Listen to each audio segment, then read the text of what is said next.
আমি ছোটবেলা থেকেই ওনার গান শুনি আর আমি জানতাম যে এই কথাটা বললে আমাকে ধরবে। আবার আগের মতো আগুন লাগিয়ে দিন, ধামাকা দিয়ে দিন, জাস্ট আমি এটাই চাই। আমি রিয়েলি অ্যাপ্রিশিয়েট কারণ ভাইয়া আমাকে চুজ করেছেন একটা কাজের জন্য। এই কাজটা অনেক সুন্দর হয়েছে।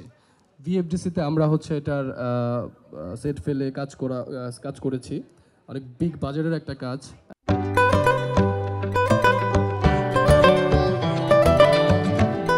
এবং আমার কো আর্টিস্ট অলঙ্কার চৌধুরী, উনি তো অনেক ভালো নাচেন, কারণ ওনার সাথে আমি আগে একটা কাজ করেছি, সেই কাজটাতে ফাটিয়ে নেচেছেন, সবাই প্রশংসা করেছেন ওনার।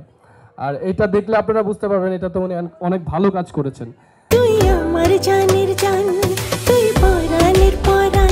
বাই দ্য ওয়ে, এইখানে আমার সবচাইতে প্রিয় মানুষ, আমি একটু পরে বলছি হচ্ছে এই জন্যই কারণ আমি ছোটবেলা থেকে ওনার ফ্যান। আমি ছোটবেলা থেকেই ওনার গান শুনি আর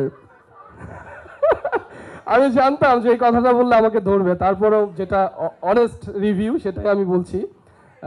আপুর গান অনেক বেশি পছন্দ করি এবং অনেক বড় ফ্যান আমি ওনার।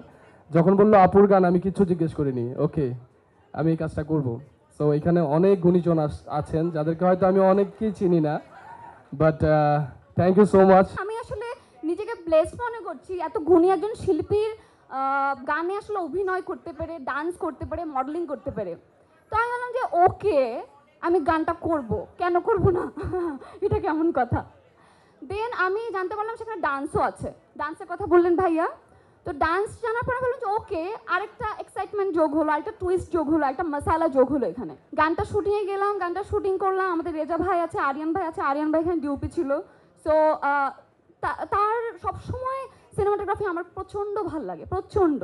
এবং আমাদের রেজা ভাই আছে, রেজা ভাই এর আগেও আমি অনেকগুলো কাজ করেছি এবং উনি একজন ভালো ডিরেক্টর, এটা মনে হয় আমার বলা লাগবে না, আপনারা আমার থেকে অনেক সিনিয়র, আপনারা জানেন। সো কাজটা করে আসলে আমার খুব ভালো লেগেছে। গানটা যেখান থেকে শুরু হয় আসলে লেখা থেকে, জামাল ভাই খুব ভালো লিখেছেন আপনি।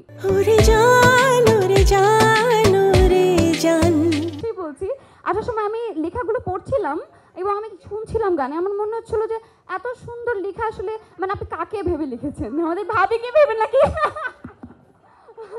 তো সুইট, মানে চোখের তারায় রাখবো তোরে কলিজার ভেতরে।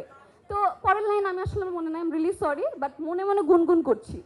যাই হোক, তারপর গানটা চলে গেল টিউন করতে। সো গানটা আমরা খুব সুন্দরভাবে সাকসেসফুল করলাম।